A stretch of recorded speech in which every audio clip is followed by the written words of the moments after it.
तर पब्लिक, मी तौसिफ गडकरी आणि तुमचं स्वागत आहे माझ्या यूट्यूब चॅनलवर. आज आपण तुमच्यासाठी घेऊन आलेलो आहोत एक नवीन विषय. तर मित्रांनो, चॅनलवर नवीन असाल तर चॅनलला नक्कीच सबस्क्राईब करा,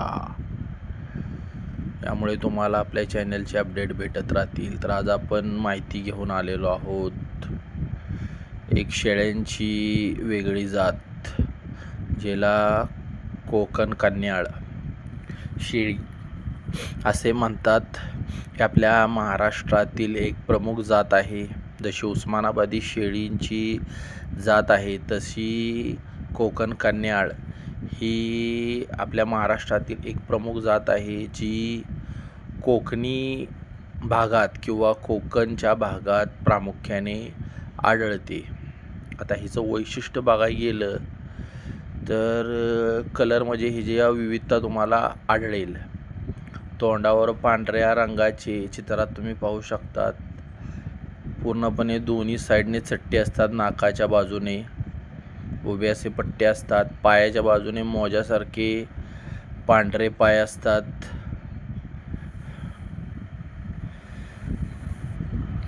अपवाद परिस्थितीमध्ये तांबड्या कलरचे बी तोंडावर पट्टे असतात. पायावर लाल कलरचे पट्टे पण, तांबड्या कलरचे पट्टे पण असतात.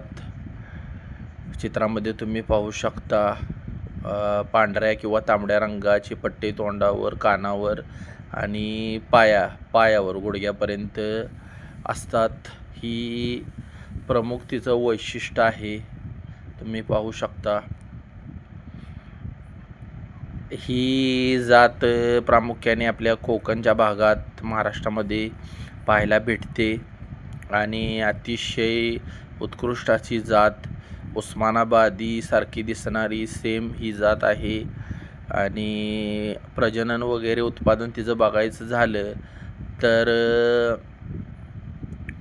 जुळे देण्याचं हिचं प्रमाण 66% ते 70% आहे. जुळे देती. 2 वर्षामध्ये 3 वेतं देण्याचं हिचं प्रमाण आहे. तसेच काटक असल्यामुळे डोंगराळ भागाशी जुळवून घेते.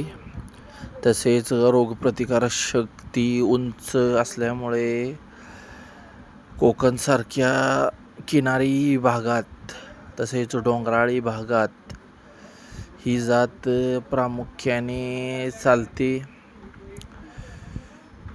कोकण असेल, सातारा, सांगली, कोल्हापूर, सोलापूर या पट्ट्यामध्ये हिचं उत्पन्न तुम्हाला मोठ्या प्रमाणात किंवा विस्तार मोठ्या प्रमाणात झालेला आढळतो. फक्त उस्मानाबादी शेळी आणि कोकण कन्याळ सेम असल्यामुळे त्यातील फरक लोकांना कळत नाही, पण ही कलरवरून त्यातला फरक कळतो. स्थानिक लोकांना त्यातला फरक शक्यतो कळत नाही. दोन्ही पण सेम असल्याचा लोकांचा एक गैरसमज थोडक्यात म्हणावा लागेल किंवा समज. पण ह्यात कलरचा फरक आहे. उस्मानाबादी शेळी पूर्णपणे काळी असते, तर कोकण कन्याळ जिच्या तोंडावर पांढऱ्या किंवा तांबड्या कलरचे पट्टे असतात, तसेच पायाचा भाग गुडघ्यापर्यंत मोजेसारखा पांढरा किंवा तांबडा असतो. बाकी पूर्ण शरीर काळे असते. त्यामुळं ही एक चांगली जात आहे. कोकण कन्याळ शेळीमध्ये वजन जर पाहायला गेलं तर 35 ते 50 किलोपर्यंत, 60 किलोपर्यंत पण शेळ्या जिवंत वजनमध्ये असू शकतात किंवा आहेत. बोकडाचं वजन बघायला गेलं तर 50 ते 70 किलोच्या दरम्यान बोकडांचं वजन पाहायला आपल्याला भेटतं. तसेच मांस उत्पादनासाठी एक स्थानिक जात असल्यामुळे महाराष्ट्रामध्ये ह्याला खूप चांगली मागणी किंवा प्रतिसाद आपल्याला पाहायला मिळतो. खास करून यात्रांच्या सीझनमध्ये, तसेच उर्समध्ये, ईदमध्ये स्थानिक जात असल्यामुळे, चव चांगली असल्यामुळे तिला मांस उत्पादनासाठी, मटणासाठी चांगल्या प्रकारे स्थानिक बाजार मार्केटमध्ये एक चांगली किंमत कोकण कन्याळला भेटलेली आपल्याला पाहायला भेटते आणि एक चांगली जात आहे. नक्कीच महाराष्ट्रातल्या ज्या जाती आहेत शेळीपालनामध्ये नक्कीच त्यांचं संवर्धन करणे ही काळाची गरज आहे. उस्मानाबादी असू दे किंवा कोकण कन्याळा असू दे, ह्या ज्या जाती आहेत आपल्या महाराष्ट्रातील, यांचं नक्की संवर्धन संगोपन करण्याच्या दृष्टीने प्रयत्न झाले पाहिजे. जसे राजस्थान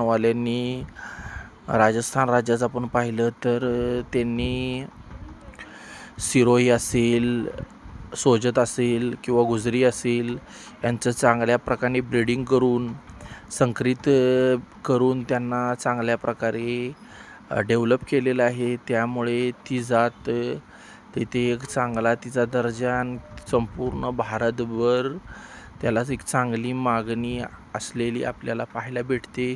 तसेच आपल्या उस्मानाबादी आणि कोकण कन्या शेळ्यांच्या जातींचं पण आहे. चांगल्या जाती आहेत, उंच आहेत, लांब आहेत, त्याबरोबर वातावरणाशी जुळवून घेणारे आहेत.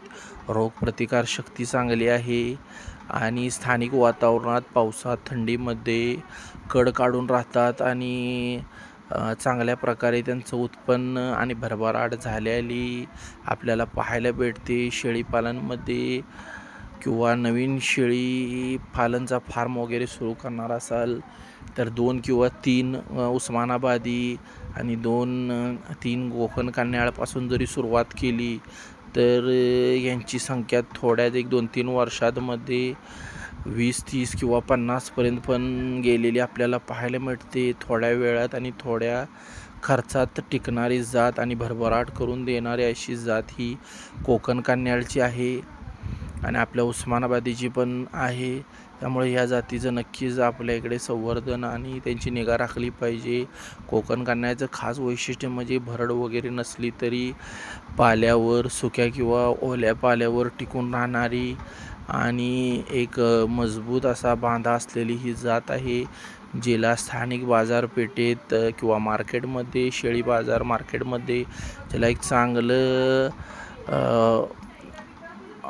उत्पन्न मिळू शकते, फायदा देऊ शकते अशी ही बकऱ्याची जात आहे. त्यामुळे नक्कीच तुम्ही शेळीपालन करणार असाल तर जास्त व्हिडिओ बघत बसू नका, सुरुवात करा. कारण तुम्हाला जसा जसा अनुभव येत जाईल तसं तुम्ही शेळीपालन क्षेत्र तुम्हाला कळून जाईल. त्यांचे रोग, त्यांची आजार वगैरे तुम्हाला कळतील, त्यांची निगा कशी राखायची हे पण कळेल तुम्हाला.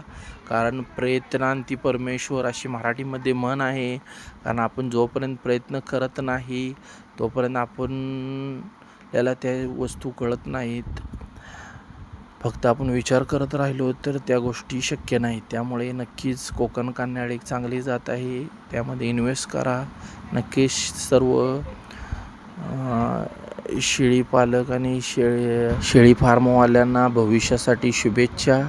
मित्रांनो, आपला व्हिडिओ कसा वाटला नक्की कळवा. चॅनलवर नवीन असल्यास सबस्क्राईब करा आणि आपला हा व्हिडिओ आपल्या जे शेळीपालन करतात किंवा शेळी फार्म आहेत त्या मित्रांपर्यंत नक्कीच शेअर करा. कारण त्यांना शेळ्यांच्या नवीन नवीन जातीविषयी आपण नक्कीच यापुढे पण माहिती देत राहू. मित्रांनो, व्हिडिओ पूर्ण पाहिल्याबद्दल थँक्यू, आभारी आहे. तुमचं असंच प्रेम आपल्या चॅनलवर राहू दे एवढीच सदिच्छा इथं व्यक्त करतो. आभारी आहे. थँक्यू.